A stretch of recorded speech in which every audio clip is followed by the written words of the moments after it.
Thank you, Handheld Legends. You've done something that I've wanted for years and years and years. You see the GameCube controller? It's my favorite controller of all time, not because it's the best controller, but because it is the most specialized and interesting and comfortable controller. I've always wanted to use the GameCube controller to play pretty much everything, and I got an adapter, but it's missing a few things. Namely, it's got a Z button on the top, which is like an L1 button, but it doesn't have one on the other side. It's got, you know, the analog bumper, L and R, whatever. It's got those, but it doesn't have like a front button for the R1.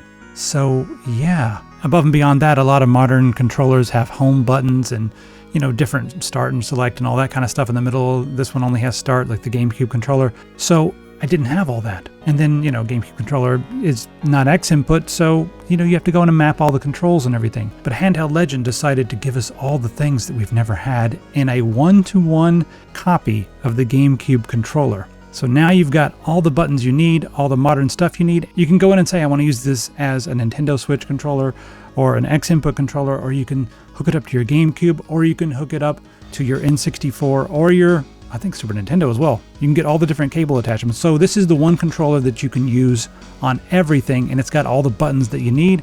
For the systems that, you know, if you don't need all those buttons, you can map them to other things. So thank you very much, Handheld Legends. Now let's get into it. Before we do that, look at all my beautiful games. This is my PC game collection, but it's also a whole bunch of shirts that I'm going to be doing for 70, 80% off. Also, the hardware and the mouse pads. Use coupon code HAPPYHARDWARE and you'll get 50% off that. I'm trying to clear up the shelves as much as possible. Now, these prices are only going to be for the stuff I have here on the shelf. There's a few things that are print on demand, like this one. Those prices will not be changing, but you can go on there and grab just all kinds of t-shirts. I got all kinds of good stuff left over there. I want more room for my games. Now, you're gonna have to pay a little bit of shipping, but if you grab multiple things, maybe some hardware, maybe some of these, well, that's gonna help a lot. Also, I've got a bunch of games I'm not taking with me, and some of them I've just got duplicates of. They're actually really good games. So I'll throw some of those into the boxes if you order a few things and there's extra room in the box and it doesn't, like, you know, cost me an extra several dollars. I'll throw some games in there. So I'll be giving away that, and I'm also going to be giving away random just stuff from the office that I don't need, little bits of hardware. And then the more premium hardware, I'm going to put on the used category over here. If you just come to epicpants.com and scroll down the page about halfway, you'll see there's a used category. I got microphones, handheld consoles, got a few copies of Windows on here. Look at that, Windows 98 sealed in the box. The idea is I take care of you with some good sale prices, and you take care of me by getting this stuff off my shelf so I have a little more room. Head over to epicpants.com, and now on to our regularly scheduled program. This is the GC Ultimate Controller Kit, and it's already put together here. Let me just, hey, there we go, brighten up your day. How about it? This cable is thick, scary thick, actually. So first off, what do I mean by it being everything to everyone? Well, this, right now, it's got a USB-C, but it can also do wireless. We can unplug this and use it, you know, wirelessly, if you like. But you can also plug this up to anything. Right now I've got it plugged up to the computer, and it showed up as a Switch Pro controller as soon as I plugged it in, which is cool. That's fine. Also, as soon as you plug it in, a little GitHub page is going to pop up with some software that lets you go in and reconfigure all the buttons to do just pretty much whatever you want. The other reason it can do everything is because the USB-C on the top, well, you can swap that out, and we've got all kinds of different cables. You can connect this to a Super Nintendo. You can connect this to a GameCube. You can connect this to whatever else, your N64. Yep, that's what I've got. So I got the GameCube cable and the N64 cable. Now the next question is, would I rather use this compared to the controllers that came with my GameCube and my N64? N64, the answer is yes, because I do much prefer the GameCube controller, and I find that the games are similar enough and the control schemes are similar enough that I would much rather use this. Now when it comes to my GameCube, here's the reason that you might want to use this for your game, because I find this to be slightly heavier. The thing is that the reason you want to use it is because you can go into the software and say, like, hey, when I plug this up to my GameCube, let's remap the buttons in this way. And we've got some extra buttons here that are not normally on the GameCube controller, and you can map those to other things. Or when you're in Linux, they do one thing. When you're in RetroArch, they do one thing, but you can have these mapped separately for different consoles. And that's very easy to do in the software, which I'll show you in just a second. So that's one reason that I would use this. I'll probably still grab my GameCube controller for most games from my GameCube, but this is really handy to have if I wanted to, like, map something or whatever.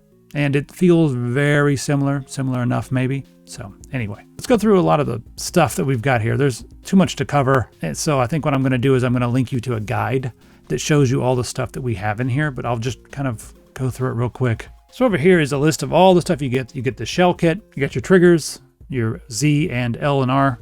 You got both Z on both sides, you know, like, well, I guess it should be just like kind of like L1, L2 and, you know, R1, R2.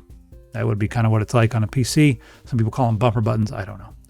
You get all your screws, you get your joystick caps. You could see everything. I'm not going to go through all this. But yeah, there's a laundry list of things. And then they do have build guides.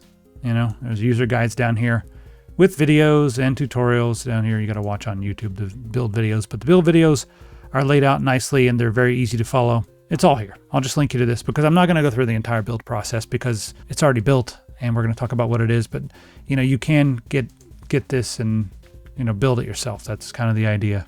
So as far as the overall feel, it's a one-to-one basically copy of the GameCube controller style. So they say it has a one-to-one footprint. It feels almost the same to me. I don't know why. I think it's just the weight's a little bit heavier. It feels more like a Wavebird or something. But, you know, I think the Wavebird is a good controller, so yeah. Now, this upgrades the joystick, of course. It uses the GullyKit TMR Hall Effect sticks. So if you're familiar with those, they're kind of like industry standard these days. And then we have two different housings for the analog stick. And this one's the 8-directional housing there. You see it has the little angles around there.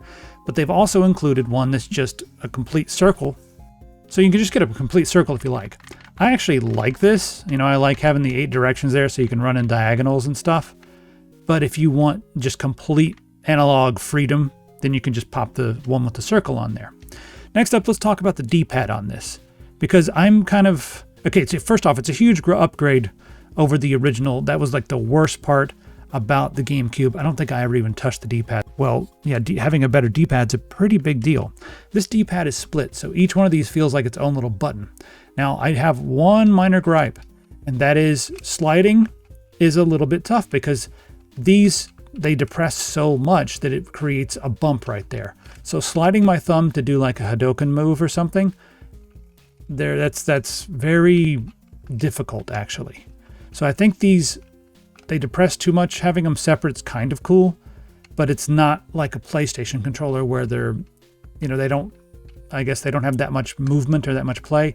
These feel really good, but, and it's good for like stuff but if you're sliding, no, it's not good for that.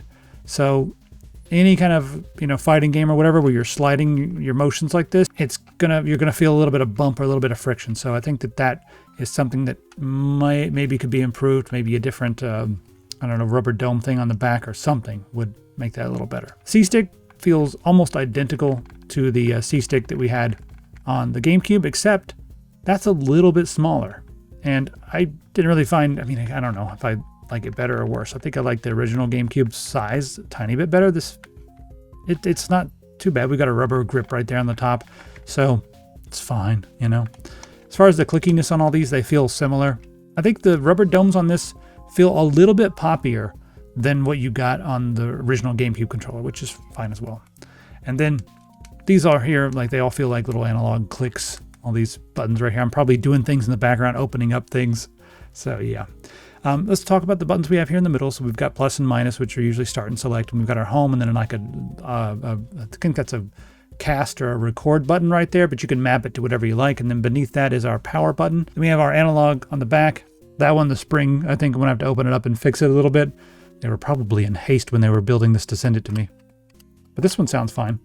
And these are clicky, these are analog, and then we have our full on, it feels pretty much almost just like the original. Okay, this is the software. And it says hold A while connecting. So there we go. We can take a look at the gamepad. And we got our different things here. We can put it in X input mode. That's the Nintendo Switch mode, but I'm going to put mine into X input. So anyway, you can put it in all these different modes here. And then when you open up RetroArch or whatever, it'll be like, oh, X input and all that. So that's kind of cool. Here's your remap files. And we've got Switch, X input, SNES, N64, and GameCube remaps for everything. And as you can see, like on the SNES, you've got different buttons here. You've got extra buttons, plenty of extra buttons, so you can map them to other things. X input, you can also remap things. So for instance, like the capture button is disabled, but you can remap it to have it, I don't know, cycle through some shaders. I don't know, whatever you want to do. So you can do all kinds of things. All right, so there's that. Then we have our RGB options right here. And you got our animation time and all that. I like it on user, but you can change the colors of the RGB. So I'm going to leave it the way they've got it right now, but you can make it all uniform if you wanted to. Let's make this purple. How about it? There we go. I changed my mind. I want to make it purple. Triggers here. Calibrate everything. There we go. This is just if you, oh, look out. Trigger, you can disable the triggers if you want to. You can set the thresholds and the dead zones for everything. I love the fact that they've given us this tool to set the dead zones up in case you like want to make sure it's not too sensitive or whatever. Very easy to do. Then we have motion. Check this out. That's right. There's a gyro inside. So that means you're going to be able to play. I mean, this would be really cool. Whoa, wait a minute. It just hit me. This will be great for playing Switch games like Zelda and stuff that has gyro and aiming. I've always wanted to play the modern Zelda games with a GameCube controller, but the GameCube controller doesn't have enough buttons. Now I can, and it's got a gyro. I've made myself excited. I can't wait to finish this video and go do that. All right, cool. Got our haptics right here. You can turn that on and off. You could put your username in there. I'm not sure what that has to do with anything, but it's there for fun. And then this also has a battery and it gives you the battery information right there.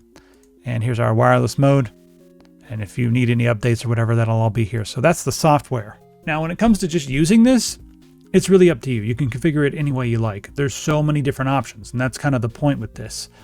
So for me, I think playing this on the PC with all the emulators and being able to use a GameCube controller is actually, that's the number one thing for me. It's got, you know, everything that the GameCube controller has, plus it's got the extra buttons that I need to play modern games. That's so important. Having just these extra buttons on top. That means that now we can play all the modern stuff. We can play, you know, Breath of the Wild. We can play Tears of the Kingdom. We can play those modern games with a GameCube controller. I bet it's going to feel so much better. Yes. Can you tell that's what I can't wait to go do right now? Just play that. Yeah, that's going to be cool. It does require, I guess, a little bit more fussing than just plugging up a generic regular old, you know, Xbox controller or something, because there's all kinds of different things you can do with it. I think that there's benefits to be had from the extra fussing. And if you're someone who's into something like this, then you'll obviously see, oh yeah, there's definitely benefits. Will it replace the other controllers for me? I mean, yeah, to an extent, I think it can replace some controllers. And my biggest gripe right now is that some of the games I want to play don't have the ability to remap a lot of the buttons. So I mean, you're gonna have to go over and remap. I don't know. That would be annoying to go over and have to remap it in the software, then pop back into the game. But you know, it's a thing. If you're looking for like all the specs and stuff with this, I didn't go into too many details here, but you can come over here and take a look at the specs. I think that that's a secondary point. You know, like if you want to know about, okay, it's got these special tactile buttons for the Z triggers and stuff. Yes, that's cool, but that's not why that's not the number one reason why you get this. Number one reason is because it's a GameCube controller with the extra buttons that can do everything.